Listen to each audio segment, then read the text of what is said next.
Hey everyone, welcome to another episode of the weekly Devs Brew, where we sit down with the minds shaping modern web development. Today we're joined by someone who's helping revolutionize how we build for the web. If you've ever felt the excitement of seeing your changes instantly reflected in the browser without painful rebuilding and stuff, you might have had Matias Capeletto to thank for this. Known as Patak in the community, Matias is a Vite core team member and works on open source at StackBlitz.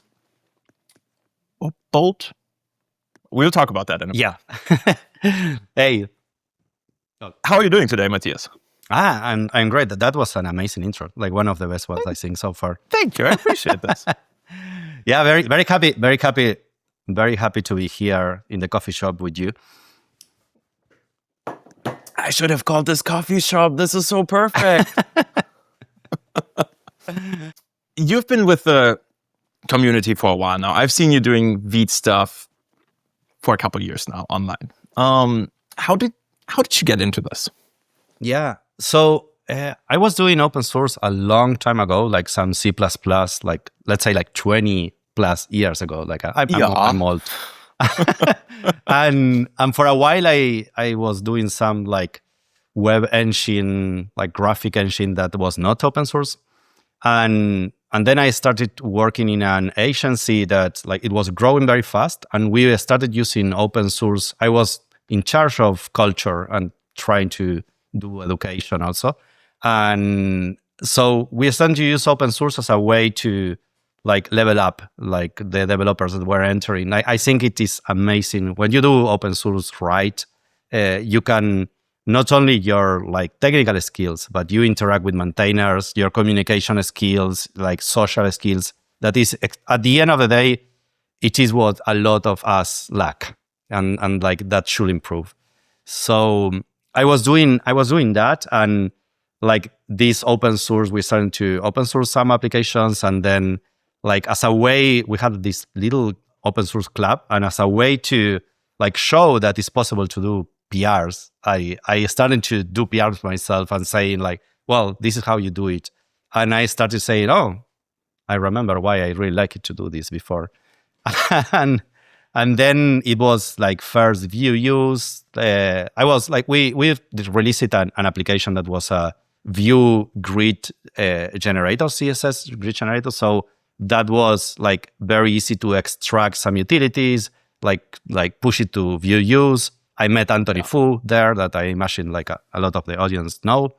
And then VitePress, and then I started like I remember saying to these folks, like, go and choose 4 open source projects you like and try to collaborate to them.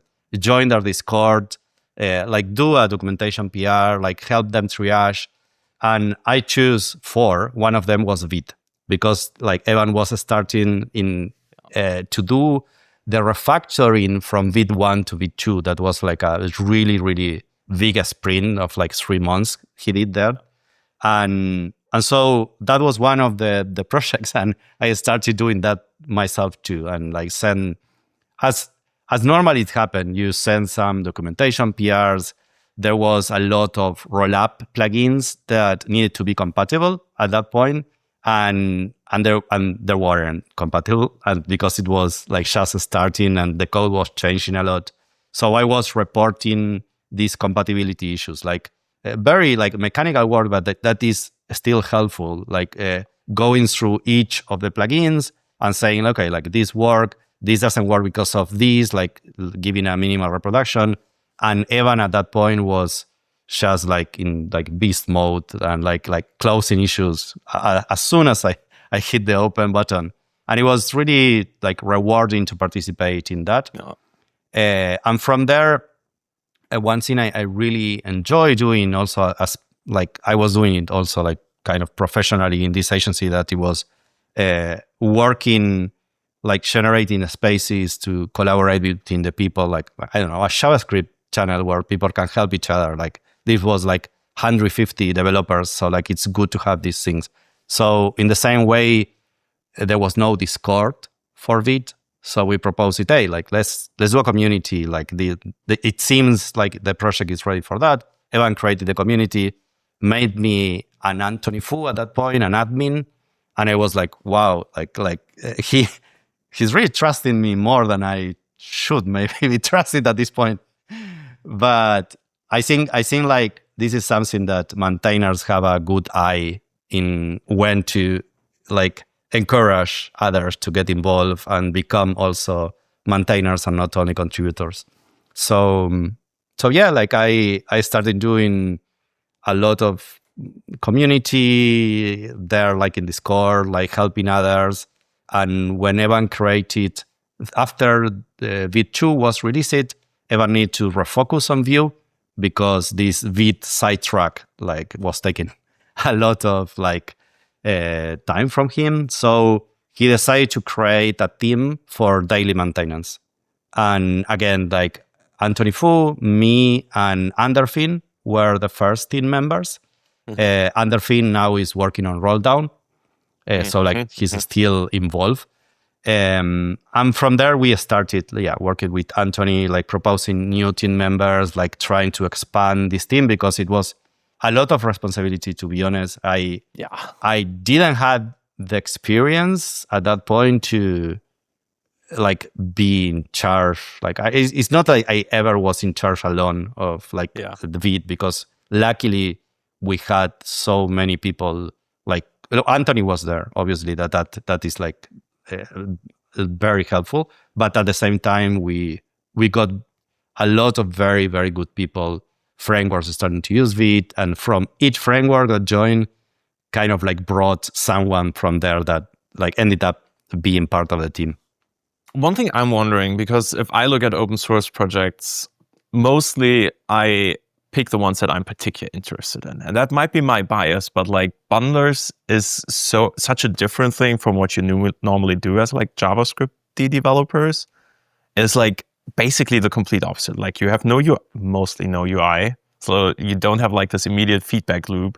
With bundlers, you basically just look, does it build the thing correctly? Very high level, right? I don't want to like diminish your effort at all, but like from like a mindset perspective, why was Vite like on your top 4 list for like open source projects to dive into?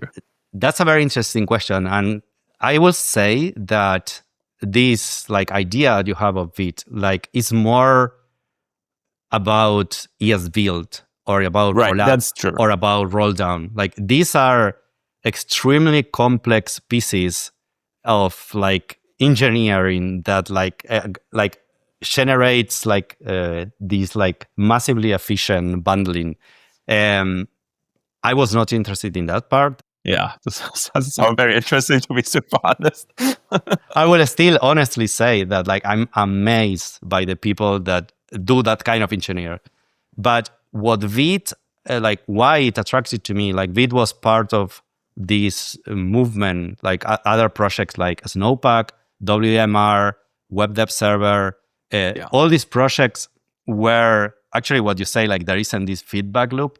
That was exactly what attracted me to it, because we were used to, for other like Webpack like bundlers, where you started a dev server and it had to bundle the whole application, your application, before sending that to the browser, and you will like had to wait. And then like the hot module replacement was fast, but it wasn't instant. It was not the same as grabbing like a color in the dev tools and like exploring and say like, oh, let's see how this like background will look with different colors. And it's very nice. Like, I don't know if you saw some of the talk from Brett Victor, or like this kind of like design by exploration where, and I should probably. Yeah, they are very good. And we can put some links, I think, at one point. Yeah, I'll put it in the show notes. It is, to me, it was very interesting. Like the model that Vite was proposing was let's not bundle during dev. Like in build time, yes, like let's put all the resources. Like we use it, like you could think of it as a opinionated rollup setup, like working out of the box, like doing the more performance thing. And performance there was not the most important part for us, because the idea is that you will develop most of your time in dev mode. And in dev mode, Vite will only like start a smart dev server that knows how to serve files that normally the browser will just like choke with. So, for example, if you have a TypeScript file, a Vue file, a JSX, so if the browser will, like, you just send that assist to the browser, it explodes. So what Vite was doing is in the middle, like saying, okay, like this is a TS file, I will strip the types, I will give that, and then I will like handle the import, so like the browser can still request like the proper thing, because you cannot have like in the same way of like importing relative like to the file system, like in the browser, like it should be like in the root of the so the idea there was that this smart app server was an unbundled setup that was completely different from what it was coming before, and it was extremely fast.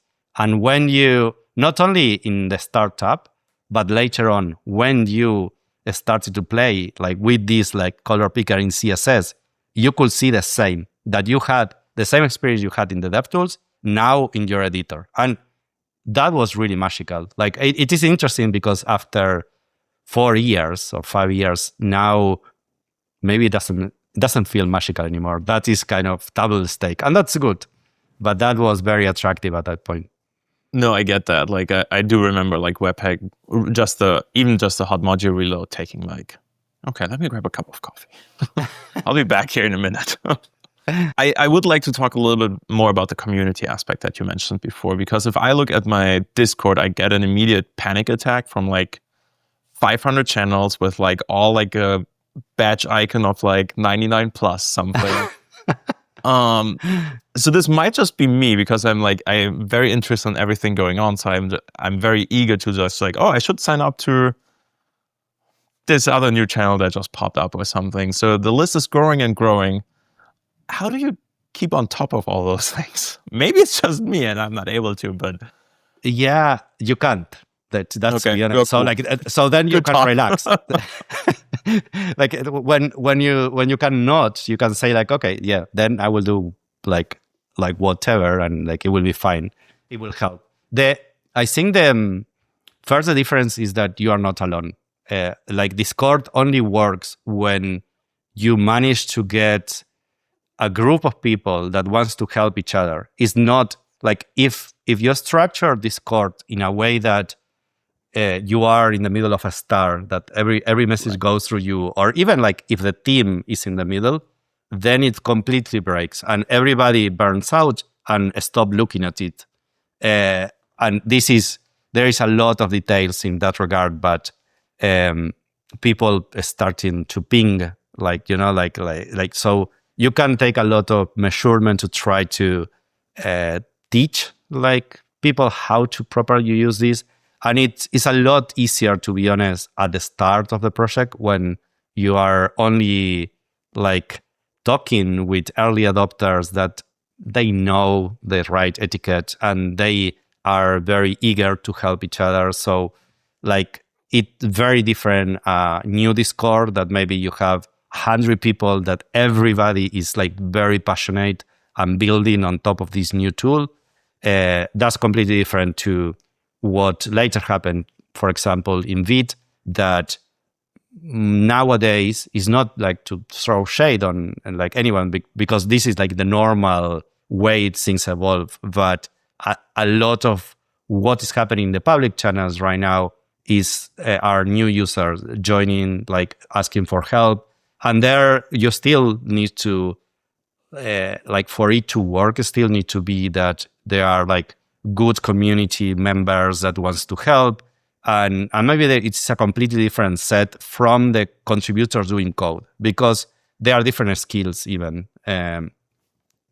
So yeah, I think it scales when you have like a good group of people. Yeah. Then later on, for like you can create also private spaces, because if not, like what happens is that when the public channels are too noisy because there is too much stuff, too many questions, people will resort to DMs. So like to try to move that DMs into like a place where you can still have that builder to builder communication. You can still create like more private spaces that feel like that original, like early builder adopter Discord.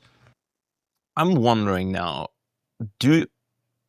what do you think, like, because like Vite is the most popular bundler these days.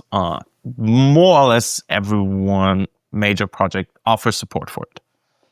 Do you think it's more like that the success that Vite has is coming from like the technical aspects of things, of like it's fast, it has great support, it offers like everything developers are looking for more or less? Or do you think like this community aspect is there? Because from my perspective with Webpack, like 10 years ago, it was just very painful. There was like getting help was painful. That's what my final statement. So if you would have to attribute the success of Vite to one of those things, what would you pick? Can I pick both? Or like kind of both? Or I need to pick only. It's a very politically correct answer. Yeah. Well, the thing is that I think that Evan set the correct pieces on like when it went from Vite 1 to Vite 2. There were like several changes. For example, like from WMR, we got the idea of having a universal rollup plugin API that works with the same plugin that you write. It works in build and dev. And that allows so many exploration and a very intuitive API that framework just like went there and created like a whole world on top of it. So I think that the technical aspects were good. A lot of very good developers and passionate developers join the Vite team and contribute, being contributors also, not only the smaller team, but they polish so much the tool, because that is, if you have like a good idea, but at the end, like you have like 1,000 paper cuts, it doesn't work. And at the same time, there were a lot of people that really like to also do like community ecosystem work. Like we didn't mention like the word ecosystem, but I think that was very important in that I always say that maybe we will be talking about a Snowpack at this point. Like it could be any of them, because what we needed at that point is that frameworks were ready for a new like common shared base where we can say, okay, like let's work on these problems at this level, so we don't need to replicate them all around. And like right now you have maybe 15, 20 different frameworks on top of Vite, and if each of that framework should do like this work of like following with like node versions and rollup and TypeScript and make it sure that all works like out of the box without any problem, and like DX is like it will be like such a waste. So yeah. At one point, like SvelteKit was using a Snowpack, they moved it to Vite. The team that was doing a Snowpack is starting to do Astro, and they move it to Vite. And then at one point we say the WMR, for example, was that was from the Preact fork, and they also deprecated WMR and moved it to Vite.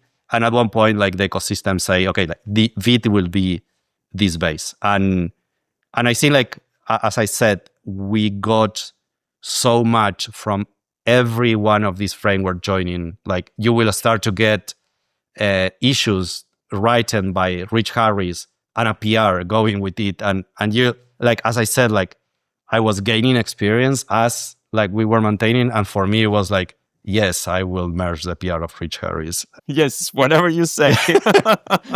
Thank you, Rich. And so it was like I always loved like all these connections between the teams and like ecosystem, because Rich Harris started Rollup, for example. That was like the basis from where we build this.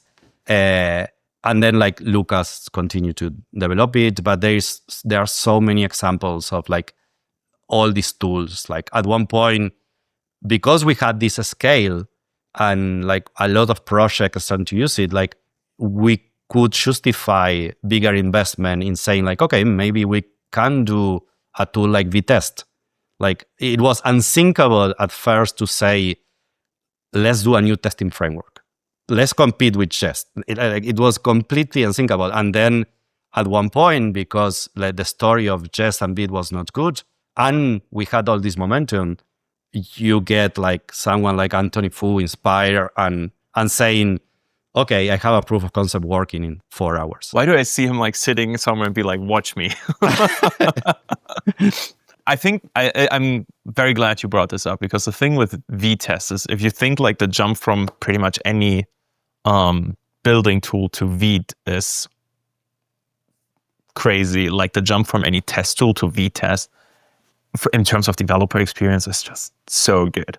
Like even if you're not using Vite, I would always use V-test. Because like the minute you use V-test once and then use something else again, you notice how painful everything is. And V-test, like, everything works. It just works. Yeah, there's so much work like that. Shout out to Vladimir, Ari, Hiroshi for all the work that they have been doing now. Then that's also like why it works, no? Like very good people also joining that team. Oh, I'm sure that it's just not like, oh, it works now. I can tell that 4 hours were all that needed. Yes. So one thing I'm a little bit worried is a wrong word, but like because it's such a fast-moving space, like everything is in JavaScript, are you to some extent concerned that like tomorrow someone vibe codes a new web dev tool that, with Rust probably, that is like crazy fast? And I'm not saying it's realistic, but like I think it is. Do you see what I'm saying? Like if speed is such a fundamental driver for the success of this project? Yeah. So I was thinking that was going to be the life of Vite, as is usual with any project, you know, like exactly. They have like an adoption curve, and it is very rare to have something like TypeScript that just grows and then takes complete over, and then there is like start to be built into everything, and there is no more even discussion about like, it's like competing with TypeScript at this point is like impossible. I don't want to, like, if you are competing with TypeScript, like go, because maybe you can inspire them to be better, you know, but it's still like, it is like a very high uphill battle.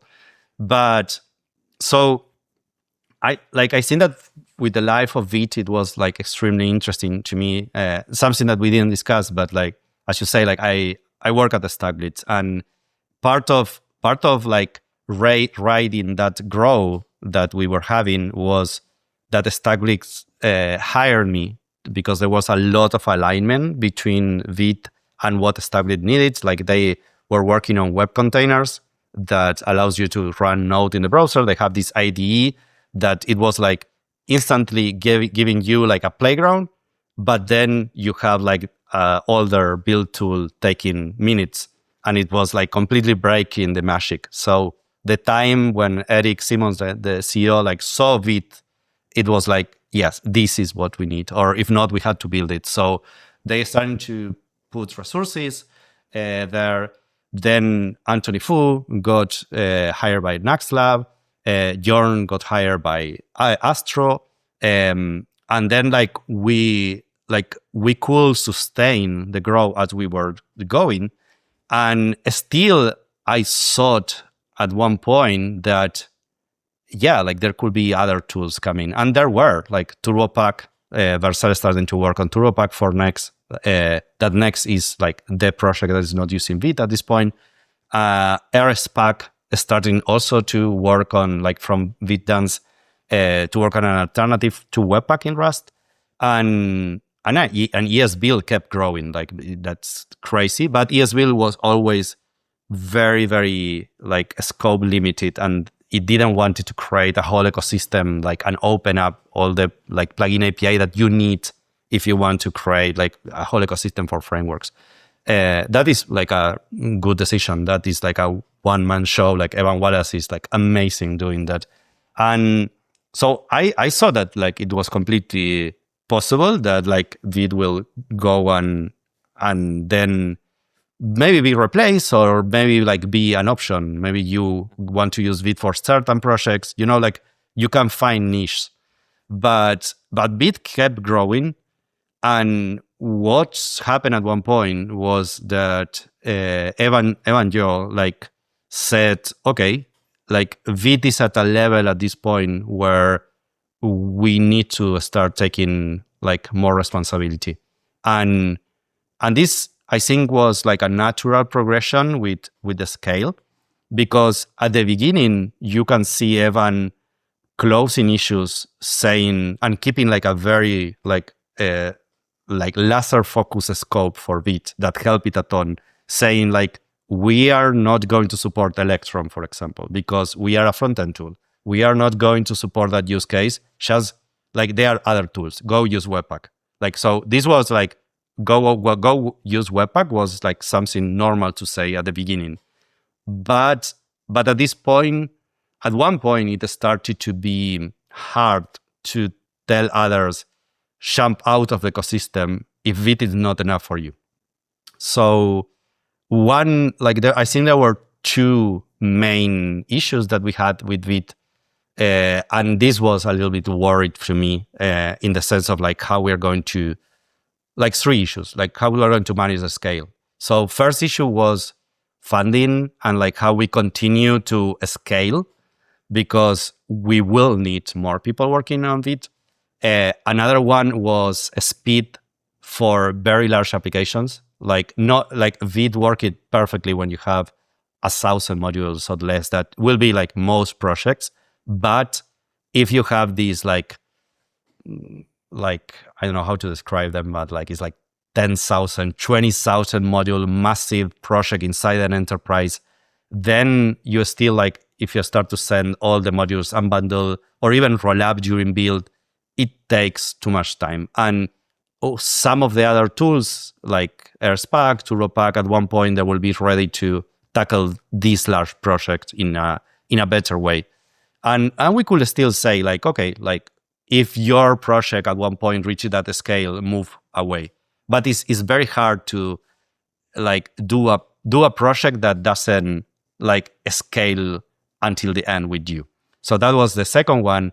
And the third one was that we needed a more flexible API, because we only had like this client and then SSR like environment, like default. The two were like kind of hard coded in Vite. That took us very far away with the framework game. But frameworks are starting to be a lot more complex, and they have like 3-4 environments, like something in Node, in a Node server, something in the edge, in like Cloudflare Worker, like a client. And so they needed more flexibility. And this 3 thing could have been what like took slowly Vite down with other alternatives like taking over. But what happened at the end is that Evan created Y0. And now you have I see like 10 plus extremely like good full-time developers working to tackle first like the funding and the like scale is solved, the first issue.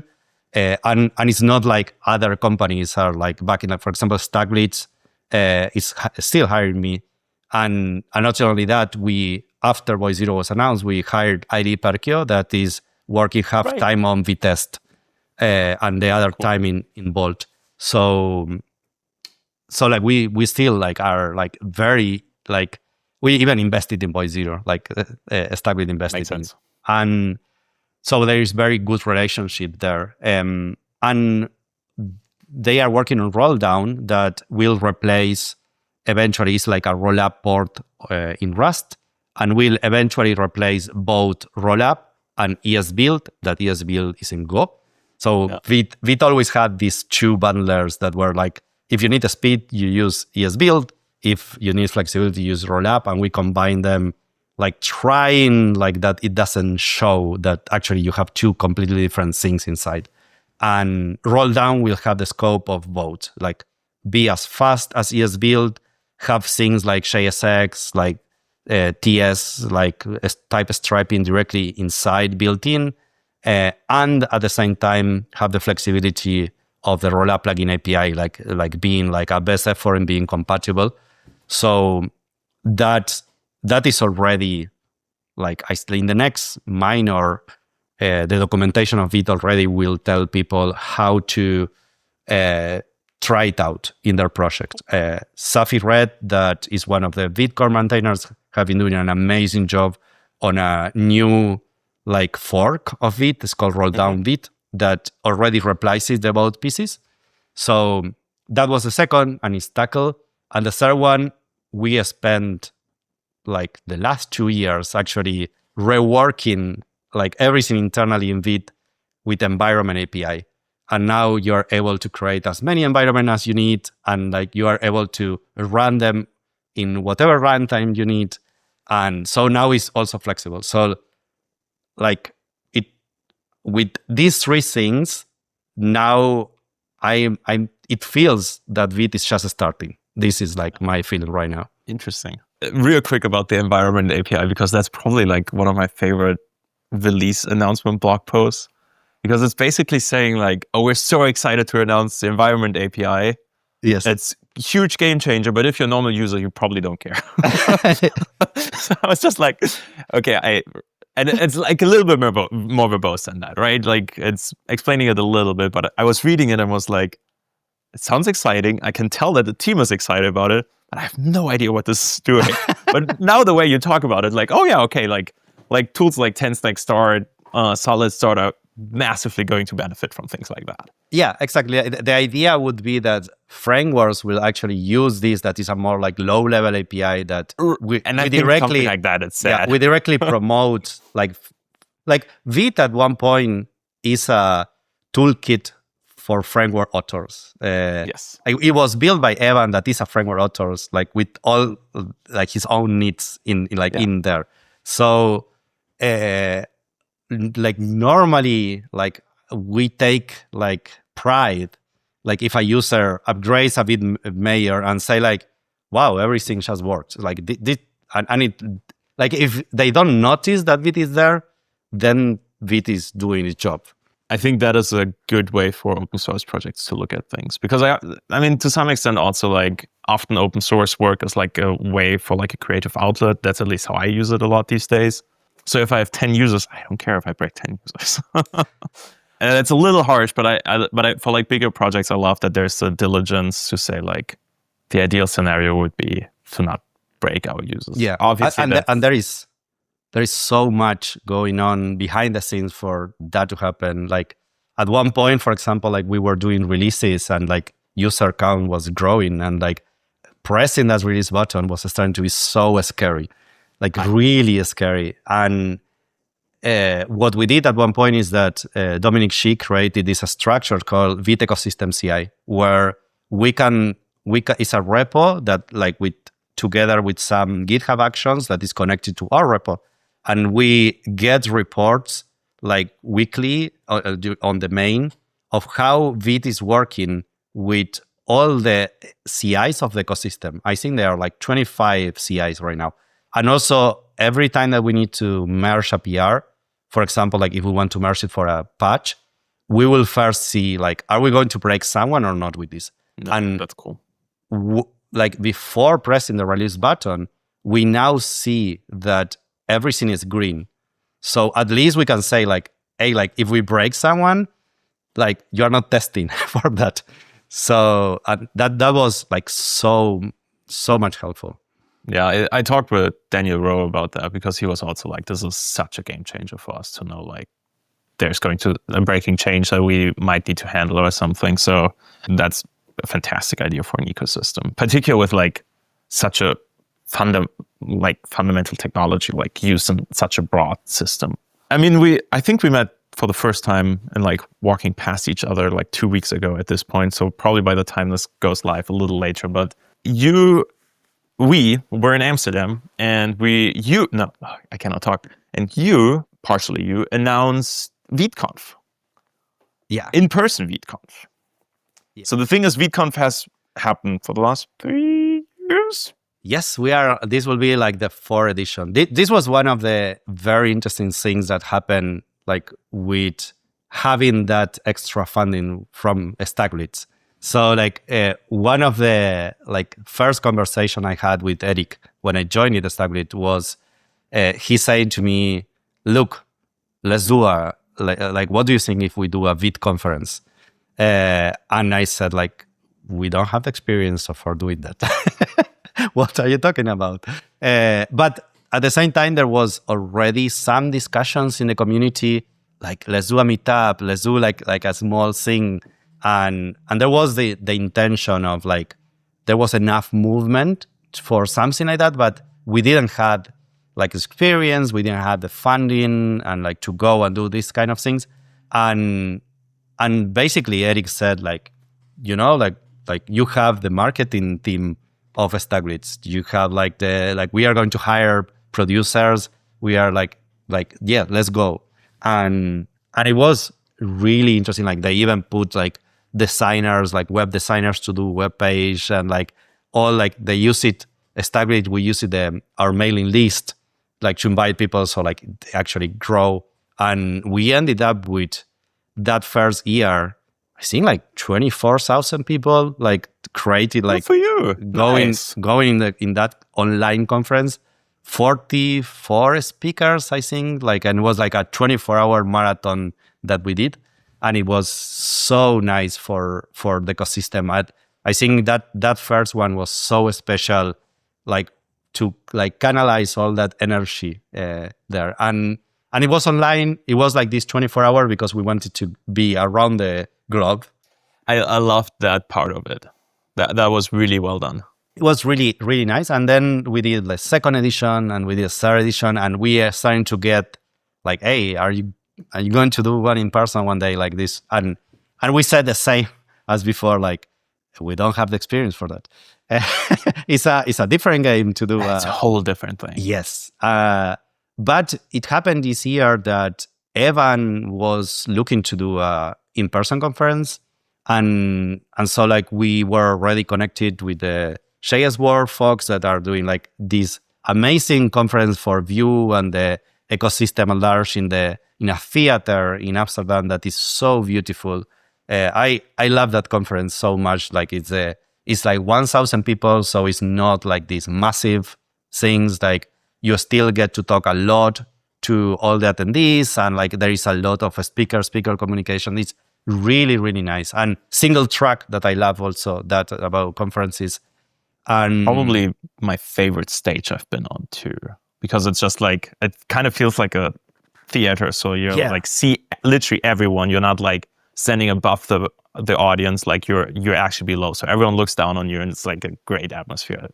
Yeah. And then you have those massive screens behind you where you're like, feel so tiny. It's a little bit scary, to be honest. It is intimidating, but in the photos it looks so good. It's so cool.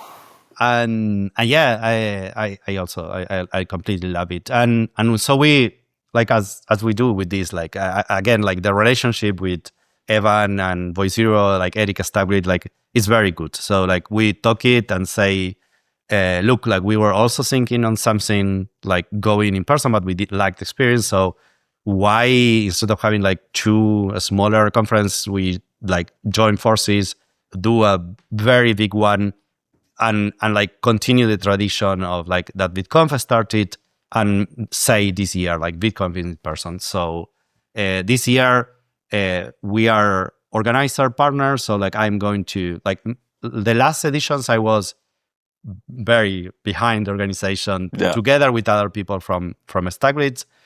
But right now, like we are going to be more in a consulting role. Like I just met today with Evan and Joss, and it's nice, so nice. Like already, like I'm getting excited about like how good it's going to be. Tickets are going to be sold soon. So just for like, Jos is the person organizing the dev world, and because I feel like we're dropping names left and right a little bit. Yeah. Sorry. No, you're good. I know who you're talking about, but I can see like people watching this and be like, Jos. Who is Jos? I missed the last three characters like there.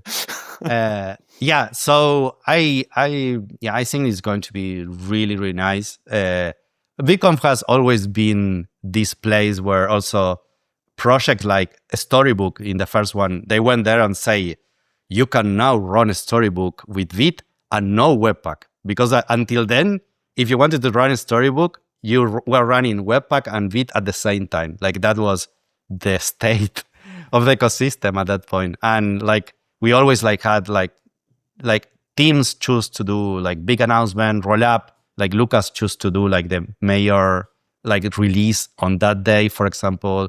Evan chose to do the Voice Zero announcement that day. I remember. Last year, we announced it Bolt, that completely changed StackBlitz. And now we are kind of Bolt. They're both things. And so like I'm expecting this year to also be kind of like big. I can imagine. But it's still like from a similar, because how do I say this? But usually it's often that or like the last couple of ViteConfs, they were basically like project maintainers doing the big announcement. So it's more like very technical talks, and then somewhere sprinkled in like, I remember like I've seen a playwright talk, for instance, that was like more pragmatic for like actual developers. Yeah. What is like what you're trying with because with an in-person conference, you cannot do like 24 hours. No. I mean, you can. It would be pretty fucking cool. But it's no. So we are aiming right now for 2 days, and like it's interesting because it's going to be around like half the speakers that we have like normally, because we had 24 hours before, and online is a lot easier for like preparing talks beforehand. We are going to keep an online like a stream, because like we still want to give anyone the opportunity to like, if you want to be with us, like of course like came there, but if not, like we want to keep that online part. And yeah, like I seen the vibe. If someone has gone to the theater before, we are aiming like that experience, like around 1,000 people, like something that is more like still on the personal side, you know? And also the content wise, there probably is going to be like, we have a lot more to show from the Vite side maybe than other times, because Voice Zero has been like working like crazy. Yeah. And now we have a lot of people working on this. So I will expect like some more talks about roll down, OXC lint, or OXC like, but at the same time, there will be a lot of slots that are for the ecosystem, because this was always what ViteConf was about. Like Vite to us, it shines through others, like through the people that are building on top of it. So from tools like Vitesse or Storybook to frameworks like SvelteKit, Nax, TanStack Star, and like other projects like that are not directly building on top of Vite, but like Nitro, for example, that like Vite but for servers.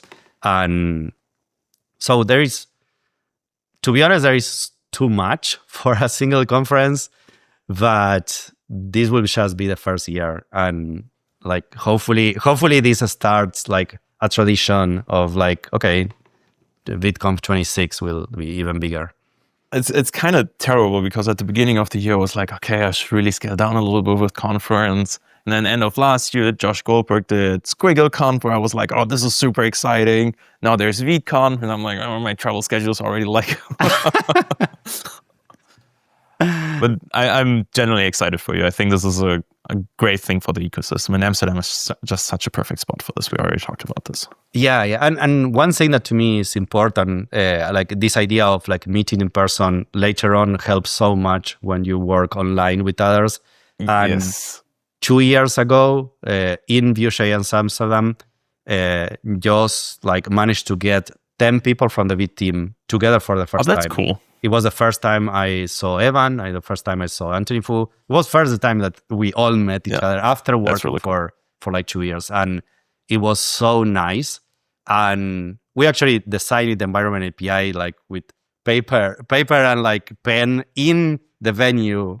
Nice. we were sitting in a table with Vladimir, like one of the maintainers of Vitesse, that had a strong influence on like environment API.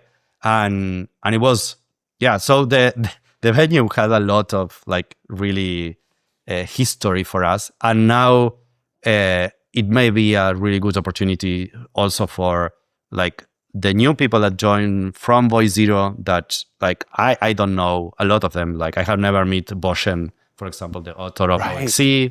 And so like I'm really looking forward to like meeting like all of them. Yeah, I can imagine. I think we should. I'll put the link in the show note to ViteConf because I would very highly recommend everyone to go there. I will most likely be there, even though it's quite some trip, but I'm very excited for it. So, is there anything else that you would like to plug at this point? Otherwise, I think we're at a good point to slowly wrap things up. Anything that you want to give a shout out to? Now I put you on the spot. Let's do a general shout out to like everybody, like the sheer amount of people that is behind all these tools, because like to maintain something like Vite, and like if you consider a whole ecosystem, like it would be nice to have like this kind of like graph where all the people and project are connected and all the relationship, because you will see how much work there is behind all these tools. So like shout out to everybody that is like, from people like doing it in their spare time, from like companies actually funding people to do the work that is like really important, to everybody that is just like funding the other developers that are doing this, and users, even users like doing nice reports, like with minimal reproductions. Like it's a little everybody clarify that it's a nice report, but yes, everybody collaborates to create something like this. Awesome. Thank you so much really for joining me today. This was great. I love seeing your perspective on like how those things come together, and really thank you so much for joining us. And thanks a lot. Like it was a great conversation. Thanks. And then thanks everyone for listening today, and see you next time. Bye. Bye.